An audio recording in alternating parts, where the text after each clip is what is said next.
Here's part 1, covering an introduction and the first few questions from your content. Now, Introduction to the key topics. Population geography is like studying how many people live in different places, how they grow, and why they move. It also helps us figure out the resources we need to live well. Now we'll explain the topics step by step in a way that's easy to understand. 1. Importance of population redistribution. Repopulation. What does it mean? It's like moving people from crowded areas to less crowded ones, or areas with more resources and opportunities. This helps reduce stress on busy cities and gives people better chances to live comfortably. Important. 1. Reduces problems in overcrowded areas, like traffic and pollution. 2. Helps develop rural or less developed regions. 3. Balances resources, so every area has enough schools, hospitals, and jobs. 2. Components of population structure. Population structure shows us details about people living in a place, like 1. Age, how many children, adults, and elderly live there. 2. Gender, the number of men and women. 3. Education, how many people can read and write. 4. Jobs, occupation, what kind of work people do. This information is important to plan for schools, jobs, and healthcare. 3. Importance of age structure. What is it? Age structure tells us how many people belong to different age groups: kids, adults, elderly. Why is it important? 1. If there are more children, the government will need more schools. If there are many elderly people, more hospitals and caregivers are needed. 3. If most people are young adults, more jobs must be created to keep them employed. Age structure helps countries plan for the future. Would you like to continue with the next part?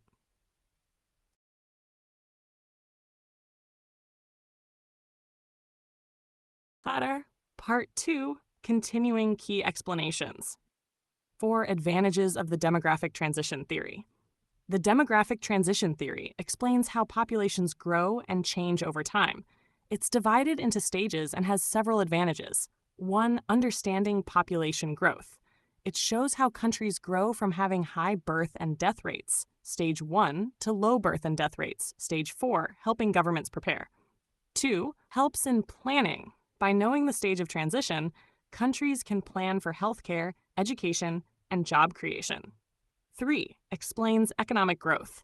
The theory connects population changes to economic growth. For example, when death rates drop, but birth rates are still high, there's rapid population growth. 4. Guidance for policies. Countries can use this model to control population issues like overpopulation, e.g., encouraging family planning programs. 5. Importance of life table. What is a life table? A life table is like a report card that tells how long people are likely to live in a country. Why is it important? 1. Tracks health, shows the average lifespan, and helps identify health problems in a country. 2. Policy making, helps governments plan for old age support and healthcare needs. 3. Measures progress, compares life expectancy across time to see if living conditions are improving. 6. Forced migration, example of the Rohingya refugees in Bangladesh. What is forced migration? It happens when people have to leave their homes because of danger, war, or discrimination. They don't move by choice. Example, Rohingya refugees in Bangladesh. Rohingyas left Myanmar because of violence. They settled in overcrowded camps in Bangladesh, creating challenges like a lack of clean water, food, and health facilities.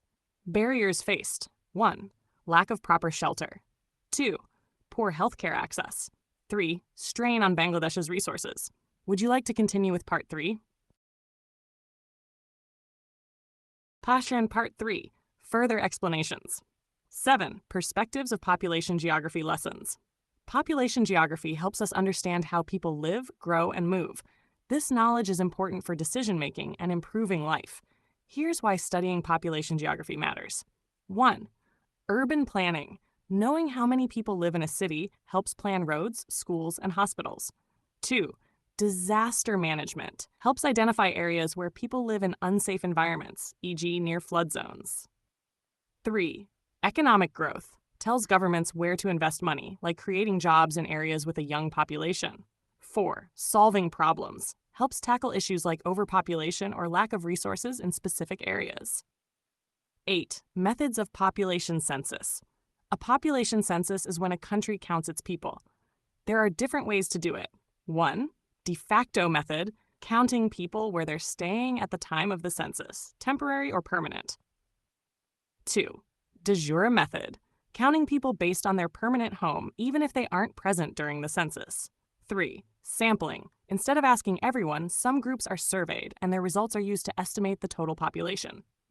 Example: Bangladesh used digital methods for its 2022 census to collect accurate data more quickly. 9. Determinants of population distribution and density. Population distribution refers to where people live, crowded or not. Population density means how many people live in a square kilometer. Factors affecting these. 1. Physical factors. Land that's flat, fertile, or near rivers attracts more people, e.g. Dhaka in Bangladesh or the Ganges Plain in India. Harsh environments, like deserts or mountains, have fewer people. 2. Economic factors.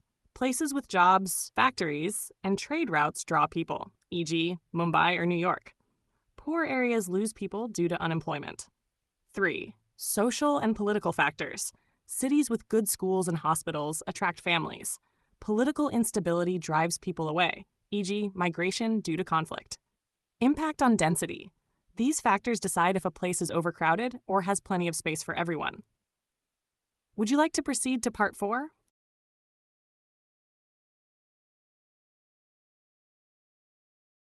Now just Part 4, exploring key concepts further. 10. Age-sex pyramids and their importance. An age-sex pyramid is a graph showing the population structure by age and gender. It looks like a triangle, rectangle, or even an inverted shape, depending on the population trends. Types of age-sex pyramids. 1. Expanding pyramid. Shape: broad base, narrow top. What it shows: high birth rate, high death rate. Example: developing countries like Bangladesh, past trends. 2.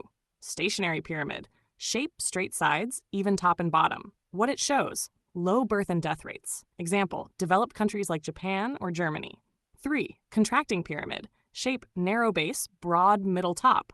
What it shows: low birth rate, aging population. Example: some parts of Europe. Why is this important? Shows whether a country's population is young or aging. Helps in planning for schools, healthcare, and jobs. Connects population trends to economic growth or decline. And Max 11. Demographic transition theory stages in Bangladesh. This theory explains how a country's population changes over time in stages. 1. Stage 1, high birth and death rates. Population grows slowly. Example: pre-industrial societies, historical stage. 2. Stage 2, declining death rate. Improved health increases population. Example: many developing nations, like Bangladesh earlier in its development. 3. Stage 3, declining birth rate. Families start having fewer children. Example: Bangladesh is currently in this stage due to family planning programs and better education. 4. Stage 4, low birth and death rates. Population stabilizes. Example: countries like the US or Sweden. Bangladesh's position. Bangladesh is in stage 3. Birth rates are lowering due to education, healthcare access, and awareness. Next to 12. What is population dynamics? Population dynamics studies how population numbers, distribution, and characteristics change over time. It focuses on 3 key components.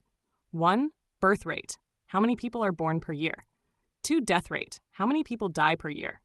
3. Migration. How many people move in or out of an area? Why it matters. Tracks trends like overpopulation, urbanization, or population decline. Helps governments prepare for future challenges like aging populations or overcrowded cities. Would you like to? Part 5, final key topics. 13. Population projection.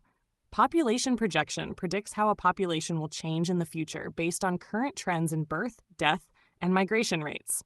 Methods of projection. 1. Arithmetic method adds a fixed number to the population each year. 2. Exponential method calculates growth using a percentage, allowing for faster increases. 3. Cohort component method divides the population into groups, age, gender, and projects based on trends in fertility, mortality, and migration. Why it's important. Helps plan for future housing, healthcare, and education needs. Supports economic forecasting and resource allocation. 14. Steps taken to control overpopulation in Bangladesh. Bangladesh has implemented several measures to manage its population growth. 1. Family planning programs.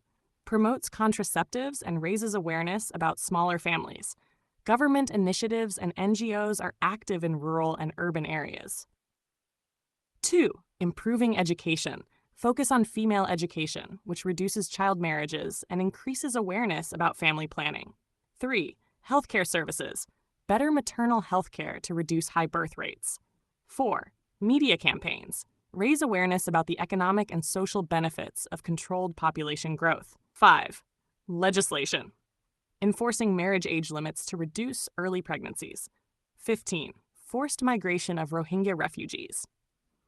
Forced migration occurs when people are compelled to leave their homes due to conflict or natural disasters. The case of Rohingya refugees in Bangladesh. Influx began in August 2017 when Rohingyas fled violence in Myanmar. Impact on Bangladesh. Increased pressure on resources, especially in Cox's Bazar, where camps are located. Strain on healthcare, education, and security systems. Environmental degradation due to deforestation and overcrowding. House 16. The importance of life tables. A life table summarizes the mortality and survival rates for a population. It has columns for age, the likelihood of survival, and death probabilities. Key uses: calculates life expectancy, tracks changes in mortality over time, helps with insurance policies and retirement planning. Why it matters. Governments and organizations use life tables for planning healthcare, pensions, and social security systems. Hasher 17. Importance of population redistribution. Population redistribution refers to moving people from crowded to less crowded areas to improve living conditions. Advantages: 1. Eases pressure, reduces stress on overcrowded cities, e.g. Dhaka. 2. Promotes development, encourages growth in rural or less populated areas. 3. Resource utilization, ensures fair use of available resources across regions. Would you like more detail on any specific topic?